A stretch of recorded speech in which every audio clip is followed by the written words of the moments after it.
नमस्कार दोस्तों, आप सभी का स्टडी फॉर यूपीएससी पीसीएस में स्वागत है। आज के इस वीडियो में हम लोग 70 बीपीएससी मेंस के रिगार्डिंग बहुत ही इम्पोर्टेंट दो ही मुद्दों पर बात करेंगे। वीडियो ज़्यादा लंबा नहीं होगा क्योंकि आपका जो समय है लास्ट का एक महीना, इससे ज़्यादा महत्वपूर्ण समय आज तक आपके जीवन में, अगर आप 25-26 साल के होंगे, 27 साल के होंगे या 30 साल के होंगे या उससे कम उम्र के होंगे, आज तक आपके जीवन में ये लास्ट के 30 दिन से ज़्यादा इम्पोर्टेंट समय आया ही नहीं होगा। इसलिए कम समय लेते हुए हम जल्दी से इन चीज़ों पर बातचीत कर लेंगे और आपको मैं बता दूंगा कि लास्ट के 30 दिनों में कौन सी ऐसी चीज़ें की जाती है और कौन से ऐसी चीज़ें हम ना करें जिससे आपका मेंस एग्जामिनेशन में कोई भी बाधा हो। सबसे पहला जो आपको बचना है वो है कि री एग्ज़ाम, हाई कोर्ट, इन सब का जो इशू चल रहा है उनसे बिल्कुल आइसोलेट रहिए, दूर रहिएगा, उनसे कोई भी खास मतलब मत रखिएगा। अगर आप मतलब रख रहे हैं उससे तो बहुत बड़ी गलती कर रहे हैं, अभी तक तो कर रहे थे आप। फैसला जल्द ही आ जाएगा। इस सप्ताह में उम्मीद है कि फैसला आ जाएगा, नहीं तो अगले वीक में आएगा। जो भी फैसला होगा सभी के लिए होगा, लेकिन इतना ज़रूर है कि री एग्ज़ाम होगा, इस तरह की उम्मीद कम है। मैं नहीं कह रहा हूँ, सभी जगह न्यूज़ में है। हो सकता है कुछ एक्स्ट्रा रिजल्ट वगैरह हो, उन सब चीज़ों से आपको मतलब नहीं होना चाहिए। अगर आपको एंजाइटी हो रही है, आप भूल रहे हैं सब्जेक्ट को, आप बार बार पढ़ते हैं, पॉइंट्स भूल जाते हैं, तो ये सब चीज़ें कॉमन है, नॉर्मल है, आप बिल्कुल सही हैं। कोई आपके साथ कोई ख़राब कंडीशन में आप नहीं हैं। भूल जा रहे हैं, पॉइंट्स 4 दिन पहले पढ़ा आज भूल गए, ये सब कुछ कॉमन होता है। एग्ज़ाम में आपको ज़्यादा तकलीफ़ नहीं होगी। किन किन चीज़ों पर आज हम लोग बात करेंगे, अंतिम के 30 दिनों में क्या करें, और उसके बाद से करंट अफेयर के मैंने बहुत सारे इंपॉर्टेंट टॉपिक रखे हैं जो मैं आपको बता दूंगा और उसको आप कर लेंगे। इससे पहले मैंने करंट की इंपॉर्टेंट योजनाएं बता दी है गुरु, और पॉलिटी के टॉपिक बता दिए हैं, इकोनॉमिक्स के भी टॉपिक मैंने बता दिए हैं। आज ओवरऑल करंट के जितने टॉपिक होंगे वो सारे मैं आपको बता दूंगा। ओके, तो वीडियो को अंत तक देखिए। सबसे पहले शुरू करने से पहले एक सवाल को हम लोग एड्रेस कर लेते हैं जो बहुत सारे बच्चों का आता है। मुझे मैसेज आते हैं, कॉल आते हैं कि लास्ट समय में भूल रहे हैं, हम क्या करें जिससे हम भूलें ना। एक सब्जेक्ट पढ़ते हैं तो दूसरे का कंटेंट भूल जाते हैं, दूसरा पढ़ते हैं तो तीसरे का भूल जाते हैं। क्या ये बहुत ही गलत है? क्या मेरे साथ ही हो रहा है? ये सभी के साथ में होता है। जो भी मेंस एग्जामिनेशन की सीरियसली प्रिपरेशन करते हैं उन सभी के साथ में होता है, इसमें कुछ भी गलत नहीं है। इसको कैसे सुधार किया जा सकता है?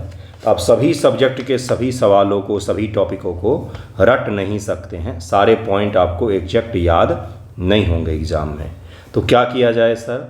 ऐसे किया जा सकता है कि कोई भी सवाल के लिए आपने 5 पॉइंट पढ़े, उसमें से 4 पॉइंट आपको याद रह गया, आप 4 को लिख लीजिएगा। एक पॉइंट को आप खुद की तरफ से सोच करके लिखें, यानी कि खुद की थिंकिंग अगर आपकी डेवलप होती है तो वो सबसे बेस्ट होगा। आप भूलेंगे कम, और अगर भूलेंगे कम आप तो फिर आपको कन्फ्यूजन भी कम होगा। दूसरा ये होता है कि फैक्ट और डेटा वगैरह भूल रहे हैं, उसका क्या समाधान है? तो फैक्ट अगर आप भूल रहे हैं तो जिस तरह के फैक्ट भूलते हैं उसको रिवाइज थोड़ा सा अधिक करना पड़ेगा आपको। बार बार लिखिए, उसको लिख करके पढ़िए, इस प्रकार से याद रख सकते हैं। दिक्कत आपको आएगी टर्मिनोलॉजी याद करने में, साइंस एंड टेक में, इकोनॉमिक्स में और ज्योग्राफी में, वहाँ पर थोड़ी सी दिक्कत आएगी। और एक चीज़ और है, इकोनॉमिक्स में, साइंस एंड टेक में आप अपनी तरफ से भी पॉइंट्स बना करके लिख सकते हैं, क्योंकि उसमें जो सवाल आएंगे वो एप्लीकेशन बेस्ड आएंगे और सोचने वाले सवाल आएंगे। तो आप उसको अपनी तरफ से भी सोच करके लिख सकते हैं। जो सबसे बड़ी चीज़ से बचना है लास्ट के 30 दिनों में वो है एंजाइटी, घबराहट से बचना है। ऐसा मान के चलना है कि जो आप तैयारी कर रहे हैं, जो आप पढ़ रहे हैं, आपका एग्ज़ाम उसी के आसपास में आएगा। डरना नहीं है। अगर आप डर जाएंगे तो फिर आप पहले ही बाहर हो जाएंगे, क्योंकि आप एग्ज़ाम में परफॉर्म नहीं कर पाएंगे। एक चीज़ और मैं बता देता हूँ, अगर आपको ऐसा लग रहा है कि समय कम पड़ रहा है, मैं 12 घंटे पढ़ रही हूँ, 13 घंटे पढ़ रही हूँ, 14 घंटे तक मैं पढ़ रहा हूँ, समय कम पड़ रहा है, कई बार नहाने जाते तो सोचते नहाना छोड़ के पढ़ ही लेते हैं, ये सब कुछ नॉर्मल है बच्चों, इसमें कुछ भी घबराने की चीज़ नहीं है। ये एंजाइटी नहीं है। ये आप पहली बार मेंस देने जा रहे हैं या दूसरी बार देने जा रहे हैं, ये एग्ज़ाम के डर के कारण से ऐसा होता है, नॉर्मल है ये चीज़ें, ठीक है। अब ज़रा लास्ट के 30 दिनों में पहली प्रायोरिटी किसको दें? लास्ट के 30 दिनों में सबसे पहली प्रायोरिटी दें करंट अफेयर को। क्यों मैं ऐसा कह रहा हूँ, मैंने रिवीजन क्यों नहीं बोला, क्योंकि करंट अफेयर आप जितना ज़्यादा करके जाएंगे उतना सही रहेगा। क्यों भाई, क्योंकि GS 1 के सेक्शन 2 में करंट अफेयर ही आता है। GS 2 तो पूरा पेपर में ही 85% चीज़ें जो होती है वो करंट अफेयर ही होता है। तो करंट अफेयर आप सबसे ज़्यादा फोकस करें। किसको पढ़े, क्या कुछ भी पढ़ डालें? नहीं, अभी तक तो आपको मैं आज सोर्स बताने नहीं आऊँगा। अभी तक जो आपने करंट अफेयर पढ़े हैं, कब से लेकर के, तो अक्टूबर के आसपास से लेकर के और मार्च तक का, मार्च एंड तक का पढ़ना है करंट अफेयर। अप्रैल के फर्स्ट वीक का भी करंट अफेयर मैं पढ़ाऊँगा आपको। इतने सारे करंट अफेयर अगर आप बार बार रिवाइज करते हैं तो सबसे बेस्ट होगा वो, क्योंकि करंट में आपका पॉलिटी भी आएगा, इकोनॉमिक्स भी आएगा, साइंस एंड टेक भी आएगा और आपके बिहार स्पेशल के करंट भी समाहित होंगे, योजनाएं भी होंगी। तो करंट अफेयर आपका सबसे पहला प्रायोरिटी होना चाहिए, डेली का होना चाहिए। और जो भी टॉपिक पढ़ें एक ही बार ना पढ़ें बल्कि उसको रिवाइज भी करें। अगला क्या पढ़ें इस 30 दिन में, दूसरी प्रायोरिटी क्या होना चाहिए, तो टेस्ट सीरीज। क्या इसको लगाएं बैठ करके? देखिए, टेस्ट सीरीज अभी तक जितना लगाना था आपने लगा लिया होगा या लगा रहे होंगे। मार्केट में उपलब्ध जितने भी टेस्ट सीरीज हैं, जुगाड़ करने में आप सभी माहिर होते हैं, जुगाड़ कीजिए। कहीं से कुछ परचेज भी करना पड़े तो कर लीजिए। मैक्सिमम टेस्ट सीरीज के क्वेश्चंस को कम से कम एक बार गो थ्रू हो जाना है, क्वेश्चंस देख लेना है और उसके एक्सप्लेनेशन को अच्छे से तैयार कर लेना है। टेस्ट सीरीज़ का क्या होता है, मैं ये क्यों कह रहा हूँ, क्योंकि जो करंट अफेयर आप पढ़ेंगे उसका भी रिवीजन होगा आपका टेस्ट सीरीज़ में, और जो आपका सब्जेक्ट आपने पढ़ा है उसका भी रिवीजन होगा आपके टेस्ट सीरीज़ में। तो टेस्ट सीरीज़ में ये नहीं कह रहा हूँ कि बैठ के लगाएं, अपना स्पीड जांचें, मार्क्स देखें, नहीं, मैं ऐसा नहीं कह रहा हूँ। स्पीड आपकी इतनी होनी चाहिए कि सवाल आपका एक भी नहीं छूटना चाहिए एग्ज़ाम में। अगर एक आध शॉट छूट भी गया है तो कोई खास डरने की चीज़ नहीं है, आप डायरेक्ट बाहर नहीं हो जाएंगे। लेकिन एग्ज़ाम में कोशिश करना है कि 20 के 20 सवाल अगर GS 2 पेपर में है, 20 ही होता है शायद, या 21 भी होता है, एक देख लिएगा, गिनने में ऊपर नीचे हो जाता है, एक भी ना छूटे। तो टेस्ट सीरीज क्यों करना हमें, तो करंट अफेयर का रिवीजन होगा उससे मेरा, और सब्जेक्ट का भी रिवीजन होगा। मार्केट में जितने भी टेस्ट सीरीज हैं मैं भी बहुत सारे क्वेश्चंस दूंगा आपको, जितने टॉपिक अभी मैं बताऊंगा उन सब के क्वेश्चंस दूंगा।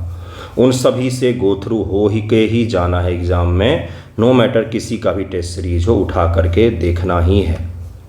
तीसरा आता है सब्जेक्ट का रिवीजन।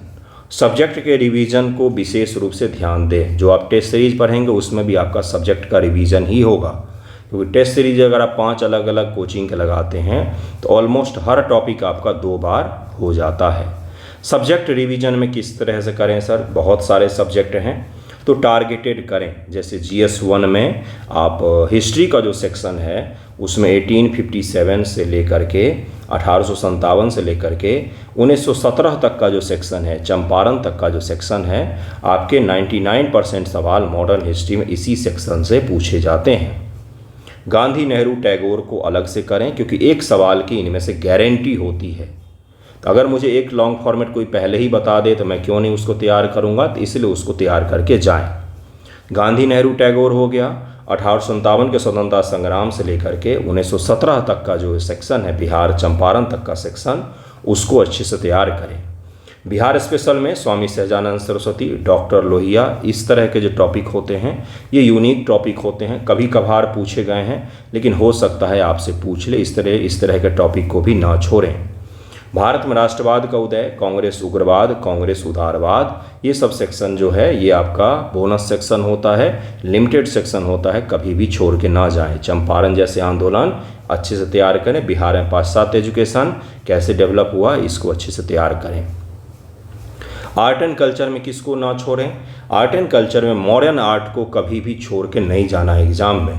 चाहे वो मॉडर्न स्टैचू आर्ट हो, चाहे वो पाषाण का आर्ट हो, पत्थर का आर्ट हो, स्टोन आर्ट हो, चाहे वो आपका केव आर्ट हो, या फिर कोई और पेंटिंग है बिहार से रिलेटेड, जैसे आपका मंजूषा पेंटिंग है, उसके बाद से पटना कलम है। ये जो प्राइमरी टॉपिक हैं जो बहुत बार पूछे गए हैं, इनको सबसे पहले अप्रोच करके खूब अच्छे से तैयार करके रख लें। आर्ट में मंदिर आर्ट को भी पढ़ें, क्योंकि पिछली बार पूछा गया है। मंदिर art, cave art, Mauryan art को अच्छे से करें, पाल आर्ट को अच्छे से करें, बौद्ध स्तूपा, बौद्ध आर्ट जो मैंने करवाए हैं उस सेक्शन को खूब अच्छे से तैयार करके जाएं।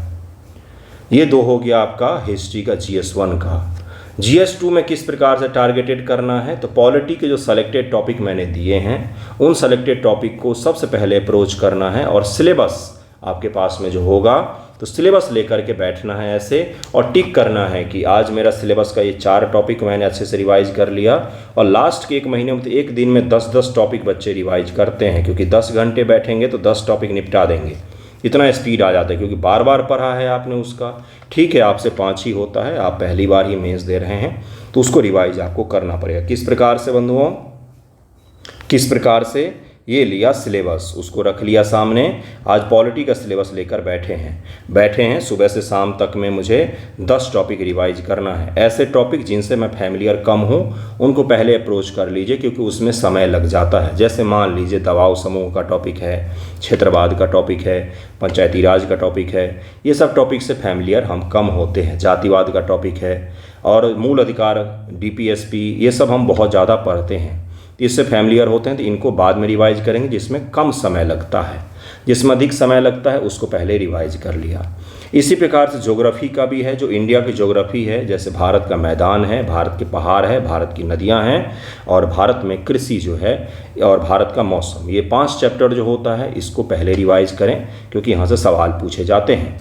उसके बाद आ जाएं बिहार एग्रीकल्चर पर, फिर बिहार एग्रीकल्चर को अच्छे से रिवाइज कर लें, क्योंकि सवाल की गारंटी होती है। इसी प्रकार से इकोनॉमिक्स में भी आएँ। हालांकि आपका ज्योग्राफी, इकोनॉमिक्स और साइंस एंड टेक का सेक्शन कहाँ पर तैयार हो जाएगा, ये सेक्शन जो आप तैयार करेंगे टेस्ट सीरीज़ का, इसी के साथ आपका मैक्सिमम हिस्सा तैयार हो जाएगा। फिर भी स्टैटिक टॉपिक को एक बार गो थ्रू जरूर ही हो जाएं। चौथा जो अप्रोच रखना है, चौथा किसके लिए रखना है, DI के लिए। जिनका भी DI आज भी गलत होता है, मैं आपको 26 मार्च को ही बता रहा हूँ, ये 26 मार्च को रिकॉर्ड हो रहा है वीडियो, 26 मार्च को ही कह रहा हूँ। अगर आपका DI गलत हो रहा है तो हाथ जोड़कर विनती है आपसे, कुछ भी करके उसमें सुधार कर लीजिए। DI गलत एग्ज़ाम में नहीं करना है।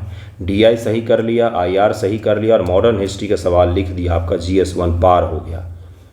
अगर 2-4 सवाल उधर उधर गलत भी हो गए, अगर आपने ये सेक्शन अच्छे से कर लिया तो मॉडर्न हिस्ट्री का बेड़ा पार हो गया आपका GS1 का।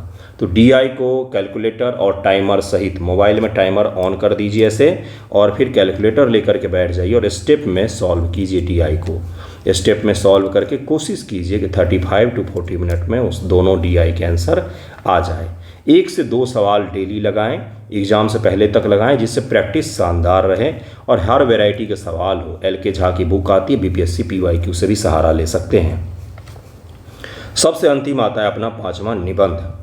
इसको 5वें प्रायोरिटी पर हमने रखा है, इसलिए रखा है क्योंकि इसके लिए जो आप ऊपर के मेहनत कर रहे हैं करंट अफेयर पर, GS पर, वो सारा कंटेंट आपका निबंध में भी काम आएगा। लेकिन आपको निबंध बिल्कुल भी लिखना नहीं आता है तो फिर क्या करें, तो फिर आपके लिए एक चीज़ होती है, दृष्टि IAS निबंध की बुक आती है UPSC वाली, उसमें से निबंध को पढ़िए और उस पढ़ के अपने शब्दों में लिखने की कोशिश कीजिएगा। जिनको बिल्कुल भी नहीं आता और उनका अगले महीने मेंस है, मैं उनके लिए कह रहा हूँ। हालांकि ऐसे बहुत कम बच्चे होंगे, मैक्सिमम बच्चे निबंध लिख ले रहे हैं।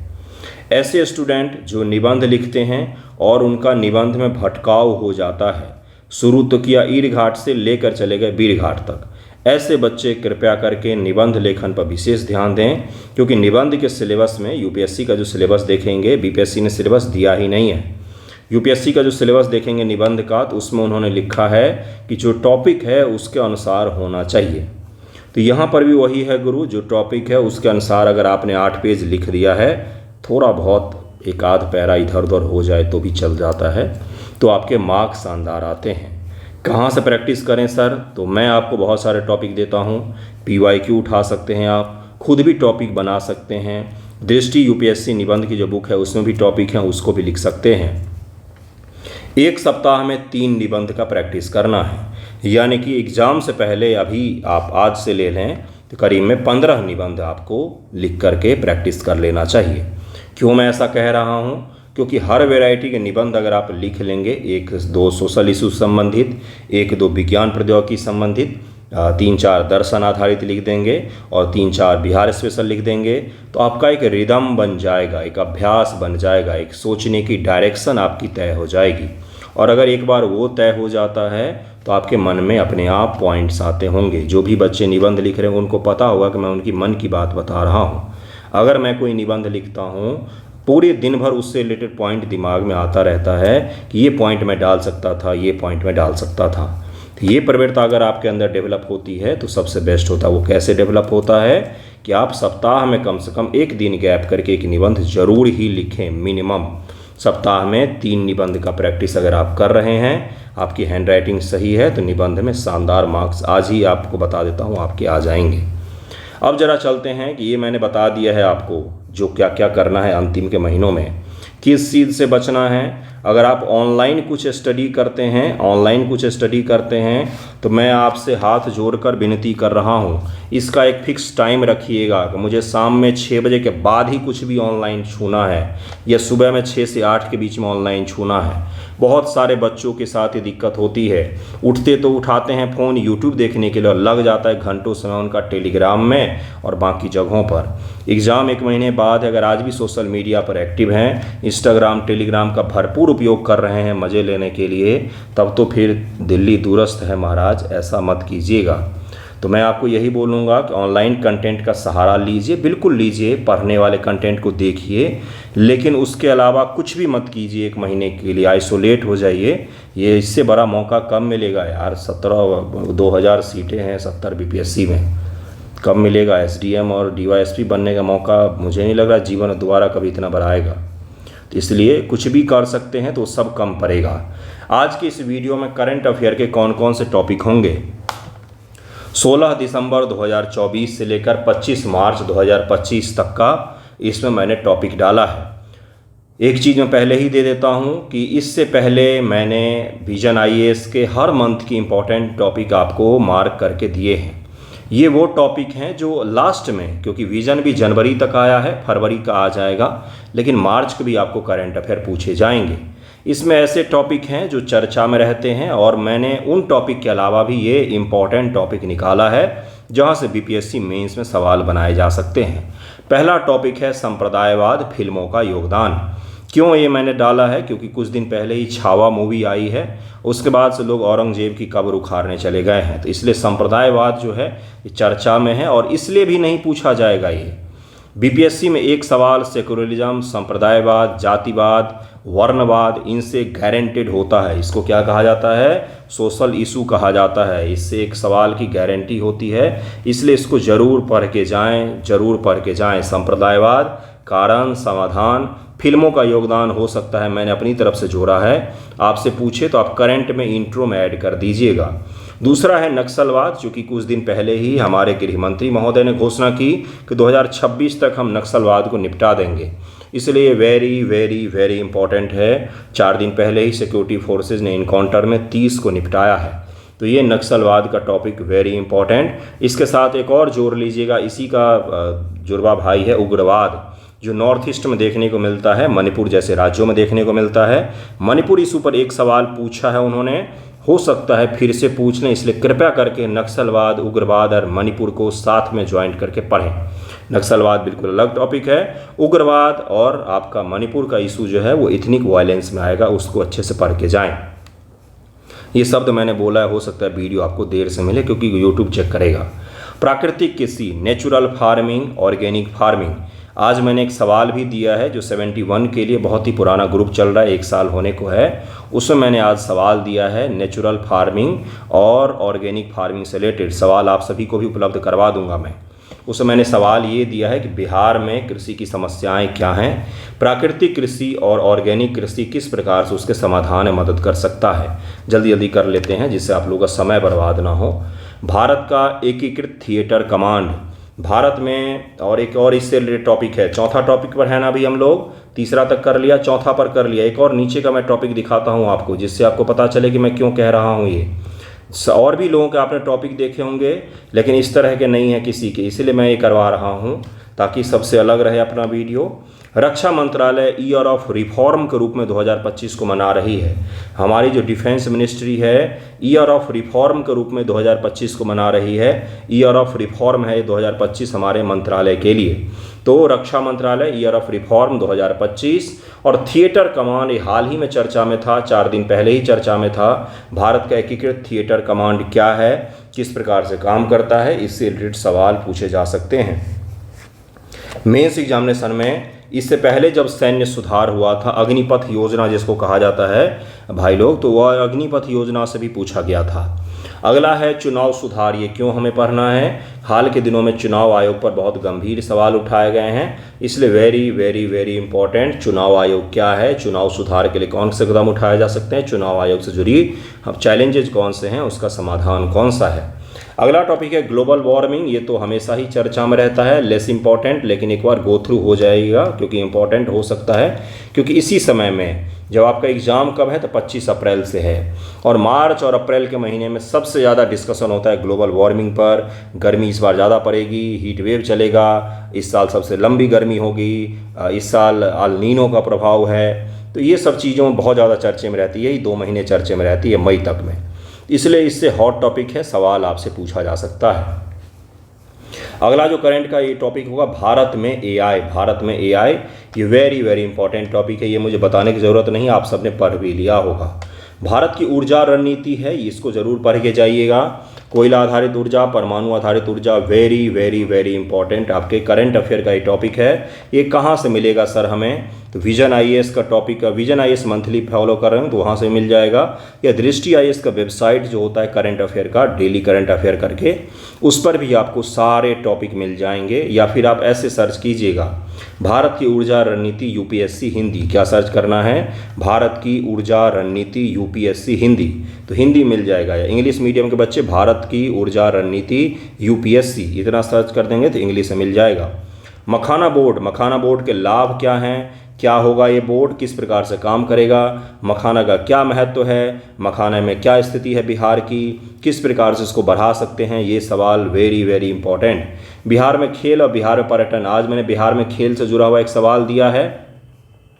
क्यों ये मैं कह रहा हूँ, क्योंकि पिछले ही साल बिहार में राजगीर में खेल में बहुत बड़े उत्सव वगैरह का आयोजन हुआ है, वहाँ पर महिलाओं से जुड़े बहुत बड़े खेल का भी आयोजन किया गया था। राजगीर में बिहार की सरकार ने स्टेडियम का भी निर्माण किया है, और आई डोंट नो कि आईपीएल अभी तक क्यों नहीं बिहार के किसी भी मैदान में आयोजित किया जाता है, करना भी चाहिए, बीसीसीआई अनुमति दे देगी तो हो जाएगा। अपने पास इंफ्रास्ट्रक्चर अब बनकर लगभग में तैयार हो गया है। बिहार में खेल और बिहार में पर्यटन वेरी वेरी इंपॉर्टेंट, जरूर करके जाइएगा, इसको इग्नोर मत कीजिएगा। बिहार में उद्योग, ये क्यों है, क्योंकि बहुत ज़्यादा चर्चा में है। तेजस्वी यादव जी जो हैं वो बार बार आरोप लगाते हैं कि जो सरकार है वो बूढ़ी सरकार है, उद्योग के बारे में नहीं सोच रही। हम जवान हैं, हम आएंगे तो उद्योग धंधों के बारे में सोचेंगे। जो तेजस्वी यादव जी हैं युवा नेता हैं बिहार के, मुझे तो सही लगते हैं। तो बिहार में उद्योग को अच्छे से पढ़ के जाइएगा, खूब अच्छे से पढ़ के जाइएगा। एनईपी और भाषा विवाद, ये मैंने कुछ दिन पहले ही सवाल दिया था। नेशनल न्यू एजुकेशन पॉलिसी और भाषा का विवाद, इसमें एक और जोड़ लेते हैं, जो मेरे से पढ़ रहे होंगे उनको मैंने सिखाया हुआ है। संघवाद के चैलेंज में इसको जोड़ते हैं, केंद्र राज्य संबंध में इसको जोड़ सकते हैं। क्यों नहीं सोच रहे हैं आप, केंद्र राज्य संबंध में इसको जोड़ सकते हैं, संघवाद में इसको जोड़ सकते हैं। और कहाँ जोड़ सकते हैं मेंस वालों, कहाँ ऐड कर सकते हैं, क्षेत्रवाद,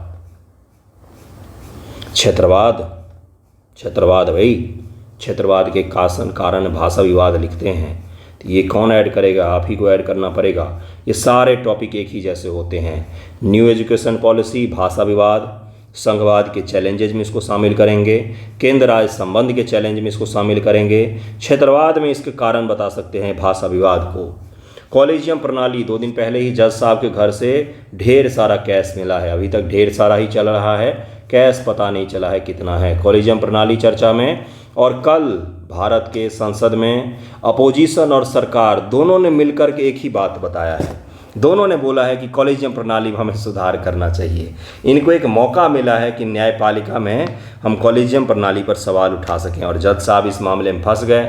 तो जज साहब जैसे ही फंसे तो जो हमारी विधायिका है उसको बढ़त मिल गया। अब तक तो सुप्रीम कोर्ट और हाई कोर्ट विधायिका को धरकाते थे भाई कि तुम ये नहीं कर रहे हो, तुम वो नहीं कर रहे हो। अब विधायिका को मौका मिल गया है कि हाई कोर्ट और सुप्रीम कोर्ट का हरकाया जाए। कि आपके यहाँ कॉलेजियम प्रणाली में बहुत बड़ी खामी है, ऐसे ऐसे लोग जज बन रहे हैं। तो कॉलेजियम प्रणाली क्या है ये आपको पढ़ना पड़ेगा। विधायिका और न्यायपालिका का विवाद जो है वो भी आपको पढ़ना पड़ेगा। नेक्स्ट आ जाइए पंचायती राज मंत्रालय।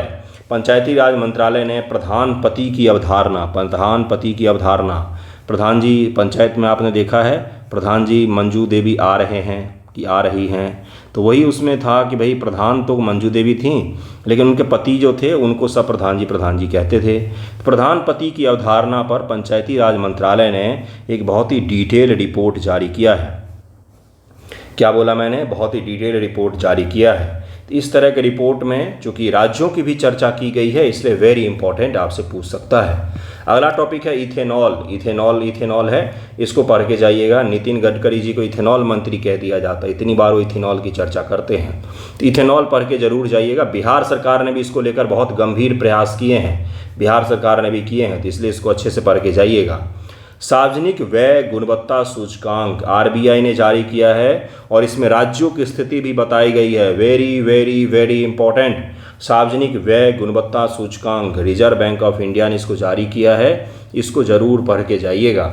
अंतर्देशीय जलमार्ग, ये काफ़ी चर्चा में है कि भारत के अंदर जो है जलमार्ग किस प्रकार से विकसित किए जाएं और उसमें क्या क्या पोटेंशियल है, क्या चुनौतियाँ आ रही है, क्या समाधान होगा, इसलिए ये इंपॉर्टेंट टॉपिक हो गया। 25-26 मिनट पर आ गए हम लोग। राष्ट्रपति शासन वेरी इंपॉर्टेंट, मणिपुर में लगाया गया। बहुत दिनों के बाद भारत के किसी राज्य में राष्ट्रपति शासन लगाया गया। इससे पहले 2016 में उत्तराखंड में लगाया गया था, जिसको सुप्रीम कोर्ट ने अवैध घोषित कर दिया था। तो राष्ट्रपति शासन वेरी इंपॉर्टेंट, जरूर पढ़ के जाना एग्जाम में। राज्यों में पंचायतों को अंतरण रिपोर्ट 2024। राज्य की सरकार जो है पंचायतों को लेकर किस प्रकार से काम कर रही है, नहीं कर रही हैं, वित्त को लेकर, फाइनेंस को लेकर, उसी संबंधित रिपोर्ट आया था। डिटेल रिपोर्ट है ये, राज्य और पंचायत से जुड़ा हुआ रिपोर्ट है। वेरी वेरी इंपॉर्टेंट, जरूर पढ़ के जाइएगा एग्जाम में। लास्ट तक वीडियो देखिएगा। एक चीज़ मुझे बताना है, डिजिटल फ्रॉड और डिजिटल रेस, जैसे ही फ़ोन करे किसी को आ जाता है सावधान, आ जाता है ना कॉलर ट्यून वाले, कितना भी इमरजेंसी में कॉल कर रहे हो आप, उसको कोई मतलब नहीं, वो सावधान एक बार सुनाएगा ही आपको। तो सावधान वाला जो है वो डिजिटल फ्रॉड और डिजिटल अरेस्ट से रोकने के लिए भारत सरकार का इतना बड़ा कैंपेन है। 140 करोड़ देशवासी जब भी फ़ोन बजाते हैं तो उनको सुनना पड़ता है वो। तो मैं आपको ये कह रहा हूँ, तो डिजिटल अरेस्ट और डिजिटल फ्रॉड को अच्छे से पढ़ के जाना है आपको। फ्रीबीज और सामाजिक कल्याण, चूँकि क्यों कह रहा हूँ मैं, कुछ ही दिन पहले दिल्ली का इलेक्शन हुआ है, कुछ दिन पहले ही और भी राज्यों के इलेक्शन हुए हैं। सभी जगहों पर एक ही चीज़ चर्चा में थी। क्या था चर्चा में कि हम आपको महिलाओं को 2500 रुपये देंगे, तो हम महिलाओं को 2100 रुपये देंगे, तो कोई बोल रहा था हम 3000 रुपये देंगे, आप हमें वोट दो हम आपको पैसा देंगे। यही तो था, यही था भाई, सही से देखिए यही था। तो फ्री बीज और सामाजिक कल्याण, क्या वोट लेने के लिए कैश का घोषणा करना सही है, इसको ज़रा आप पढ़ के जाइएगा, बहुत ज़्यादा चर्चा में रहा है। अगला है एमएसएमई बिहार विशेष में पढ़ना है आपको। नेशनल क्रिटिकल मिनरल मिशन बहुत ज़्यादा चर्चा में रहा है। क्रिटिकल मिनरल्स को लेकर हमारा मिशन, ये आपसे एग्जाम में पूछ सकता है। World employment and social outlook report 2025 जारी किया गया है। पिछली बार भी इस तरह का ILO का एक रिपोर्ट जो है वो आपसे मेंस एग्जामिनेशन में पूछा गया था शॉर्ट आंसर में। नालंदा विश्वविद्यालय, विक्रमशिला विश्वविद्यालय, नालंदा विश्वविद्यालय पर विश्वविद्यालय शुरू हो गया है, लेकिन विक्रमशिला विश्वविद्यालय को लेकर हमारे प्रधानमंत्री जी जो हैं उन्होंने इस पर फिर से बोला है कि हम इसको भी पुनर्जीवित करेंगे। विक्रमशिला विश्वविद्यालय के मैंने कल ही के न्यूज़पेपर डिस्कशन में डिटेल पढ़ाया है परसों। तो विक्रमशिला विश्वविद्यालय किसने बनाया था, इतिहास क्या है, वर्तमान क्या है, भविष्य क्या हो सकता है, ये आपसे पूछ सकता है। Future of job report, next topic है future of job report, WEF यानी कि वर्ल्ड इकोनॉमिक फोरम ने जारी किया है। 27 नंबर टॉपिक आपको मैं बता चुका हूँ। ईयर ऑफ रिफॉर्म के रूप में 2025 को मना रही है रक्षा मंत्रालय। क्या है ये ईयर ऑफ रिफॉर्म और सेना में किस प्रकार के सुधार आवश्यक हैं, क्या सुधार किया जा सकता है। 28 नंबर है भीड़ प्रबंधन, क्राउड मैनेजमेंट, क्या है ये, क्यों बता रहा हूँ मैं। नई दिल्ली स्टेशन पर क्राउड नहीं मैनेज हो पाया, बहुत सारे लोगों की जान चली गई। कुंभ मेले में क्राउड मैनेज बहुत अच्छे से किया, लेकिन कहीं पर दो हमने क्या देखे, एक्सीडेंट देखे, जिसके कारण से भी कुछ लोगों की जान चली गई। बड़ा ही दुखद होता है, लेकिन इतना भीड़ कहीं दुनिया में देखा है आपने, 50 करोड़ से ज़्यादा लोगों का आना जाना। ठीक है, तो आपको क्राउड मैनेजमेंट पढ़ना है। अगला है टॉपिक, वो है 400 मिलियन ड्रीम्स। घरेलू प्रवास पर पीएमओ को रिपोर्ट है 400 मिलियन ड्रीम्स। प्रधानमंत्री के आर्थिक सलाहकार परिषद ने इस पर रिपोर्ट जारी किया है 400 मिलियन ड्रीम्स। ये क्या है आपसे पूछेगा। 400 मिलियन ड्रीम्स नाम से हाल ही में पीएमओ ने एक रिपोर्ट प्रकाशित की है। इसकी क्या है तो घरेलू प्रवास जैसे अगर मैं दिल्ली में रह रहा हूँ, नोएडा में रह रहा हूँ और मैं बिहार से आता हूँ तो घरेलू क्या हो गया, ये प्रवास हो गया। एक तरह से प्रवासी हूँ मैं यहाँ का, घर तो मेरा बिहार ही है। उसी को लेकर ये रिपोर्ट था जिसमें इन्होंने बताया कि घरेलू प्रवास कम हुआ है, आने वाले समय में और भी कम हो सकता है। ये ऐसा रिपोर्ट में कहा गया है, तो इसको पढ़ के ज़रूर जाइएगा। भारत वन स्थिति रिपोर्ट 2023 ये जारी होना था 2023 में, लेकिन जारी हुआ 2024 के दिसंबर में। 2024 के दिसंबर में जारी हुआ है, 2024 के दिसंबर में जारी हुआ है। और वहाँ ये आपसे पूछा जा सकता है। वन नेशन वन इलेक्शन को लेकर बिल पेश किया गया था, इसलिए very very very important. BPSC में पूछ चुका है, फिर से पूछा जा सकता है। बीपीएससी में ऑलरेडी पूछ चुका है, लॉन्ग फॉर्मेट पूछा है, फिर से पूछा जा सकता है। लास्ट में एक चीज़ मैं आपको बताऊंगा, ये मैं बताऊंगा आपको कि आप एग्ज़ाम में जाएं तो सरप्राइज़ के लिए तैयार होकर के जाएं। सरप्राइज़ के लिए तैयार होकर जाने का मतलब ये है कि एग्ज़ाम में अगर 10 सवाल आएंगे, क्योंकि गाइडेंस रिलेटेड 70 बीपीएससी मेंस की गाइडेंस रिलेटेड अब वीडियो नहीं आएगा, क्योंकि मुझे लगता है आप लोगों का समय बहुत इंपॉर्टेंट है और बच्चों को छोड़ देना चाहिए अकेले 1 महीने। आप खुद से तैयारी कीजिए, सेल्फ स्टडी करके तैयारी कीजिए। 10 में से 7 ऐसे सवाल होंगे जो आपने पढ़े होंगे या डायरेक्टली इनडायरेक्टली, 7 से 8। जिनकी तैयारी बिल्कुल अच्छी नहीं होगी उनके लिए भी मैं कह रहा हूँ मिनिमम 6 ऐसे सवाल 10 में से ऐसे मिलेंगे जो आपने पढ़ा होगा। 4 ऐसे होंगे जिनकी तैयारी अच्छी नहीं होगी, मेंस के एग्ज़ाम तक, एग्जामिनेशन हॉल तक मैं कह रहा हूँ, उन्हीं के लिए 4 सवाल ऐसे होंगे जो कठिन होगा। बाकी जो अच्छे से तैयार कर रहे हैं, 1 साल 1.5 साल से पढ़ रहे हैं, 10 में से 7 से 8 सवाल ऐसे होंगे जो आप ऑलरेडी पढ़ के गए होंगे और आपको उसका पॉइंट्स आते होंगे। आसान होंगे या कठिन होंगे ये सब एग्ज़ाम में तय होगा। सरप्राइज़ के लिए आपको तैयार होकर के जाना है। हो सकता है कि जो अब तक का पैटर्न था, मैं 100% गलत हो सकता हूँ, क्योंकि बीपीएससी के 70 पीटी के बाद मैं कम से कम घबरा गया था कि ये क्या पूछा इन्होंने, नहीं पूछना चाहिए था इनको। तो मैं आपको ये बोलूँगा कि सरप्राइज़ के लिए इसलिए तैयार होकर, हो सकता है कि पिछली वाला पैटर्न ही सारा दे दें। 0.1% चांस की, जैसे पहले पूछते थे 67 में कि सारा का सारा लॉन्ग फॉर्मेट आपको लिखवाने के लिए दे दें, ऐसा हो सकता है ना। और या तो ऐसा हो सकता है कि सारे आसान टॉपिक दे दें आपको, रटा रटा या पीवाईक्यू दे दें। अगर आसान टॉपिक सारे के सारे पीवाईक्यू ही पूछे जाते हैं तो कट ऑफ हाई जाएगा। ऐसी परिस्थिति में आप बेस्ट लिख करके आइएगा।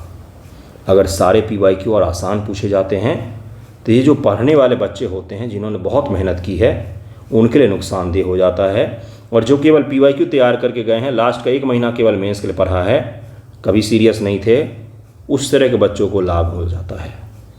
तो आप क्या कीजिएगा, आसान सवाल अगर पूछे तो उसको खूब अच्छे से लिखिएगा 100% दे करके। और अगर कठिन पेपर आते हैं तो भी घबराना नहीं है, क्योंकि आप फिर आपके लिए पेपर आया है। जो सीरियस बच्चे हैं उनके कह रहा हूँ, क्योंकि आपने साल भर मेहनत किया है। कोई भी सवाल में कुछ न कुछ ऐसा ज़रूर जानते होंगे जो लिख सकते हैं आप, उसको लिख करके आइएगा। ठीक है। सरप्राइज़ के लिए तैयार माइंडसेट को कीजिएगा कि मेरे सामने कैसा भी पेपर आ सकता है, मुझे घबराना नहीं है। अगर आपने ये कर लिया तो फिर तो कैसा भी पेपर आए विजय आपकी ही होगी। ये मैंने दिया है करंट अफेयर के टॉपिक, कृपया इनको पढ़ें। इनसे रिलेटेड मैं आपको क्वेश्चंस भी दूंगा। इनसे रिलेटेड सभी टॉपिक से रिलेटेड मैं आपको क्वेश्चन भी दूंगा। सभी के सभी टॉपिक से रिलेटेड एक जगह ही डाल के दे दूंगा या एक एक करके दे दूंगा, लेकिन दूंगा ज़रूर। प्रैक्टिस अच्छे से करें और जितने करंट अफेयर विजन के भी बताएं उनको अच्छे से पढ़ें। और यहाँ पर आईआर के भी 2-3 टॉपिक हैं जो अभी अभी चर्चा में आए हैं लास्ट के 1 महीने में। भारत और हिंद महासागर बहुत ज़्यादा चर्चा में है। भारत और हिंद महासागर का भारत के लिए महत्व हमारा रणनीतिक रूप से पहुंच गया है। रणनीतिक रूप से क्यों इंपॉर्टेंट है, क्योंकि मालदीव, मॉरिशस ये सब चर्चा में रहा है। ग्लोबल साउथ की अवधारणा फिर से चर्चा में है, ब्रिक्स फिर से चर्चा में है, और इंडिया यूएस का रिलेशन, भारत और अमेरिका के संबंध डोनाल्ड ट्रंप के बाद किस प्रकार से बढ़े हैं, किस प्रकार से कमज़ोर हुए हैं, वो आपके लिए बहुत इंपॉर्टेंट है। इजराइल भारत और इजराइल मिडिल ईस्ट जो होता है, ये 5 टॉपिक ऐसे हैं जो मैंने उस समय जो आईआर कराया था, उसके अलावा ये आईआर के इंपॉर्टेंट टॉपिक हैं। मैंने इससे पहले भी आईआर के इंपॉर्टेंट टॉपिक दे दिए हैं। उसके अलावा ये 5 ऐसे टॉपिक हैं, उसमें ब्रिक्स ऑलरेडी शामिल था। ऐसे 5 ये टॉपिक हैं जिसको खूब अच्छे से तैयार करके जाना है एग्जाम में। इसमें से इजराइल पूछ चुका है, ब्रिक्स पूछ चुका है और इंडिया यूएस भी पूछ चुका है, लेकिन रिपीट हो सकता है। ओके, तो वीडियो एंड करते हैं। आई होप आपको पसंद आया होगा, कुछ तो मदद मिलेगा आपको। थैंक यू सो मच आप सभी का वीडियो देखने के लिए। पढ़िए अच्छे से, कॉन्फिडेंस रखिएगा। Okay, thank you.